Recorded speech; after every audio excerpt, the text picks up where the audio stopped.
Let us solve for the area of a square. So, sa grade 5 to, no, ini-introduce ngayon.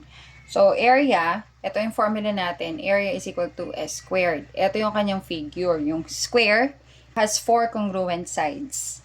When we say congruent, equal. Okay, equal in measurements. So, yung measurement ito, yun din yung measurement nito. S squared meaning S times S, kaya S squared. Let us have this example. Solve for the area. So, ang side natin is 10 centimeters. So, ang area natin is S squared. And then, substitute lang natin. S natin is 10 centimeters. Tapos, naka-square.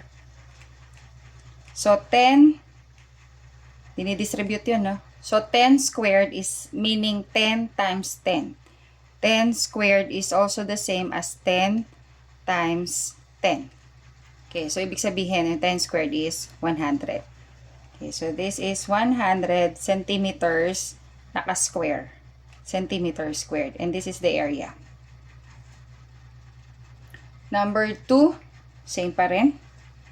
Area is equal to S squared. So, ang 7 centimeters ang measurement, naka-square.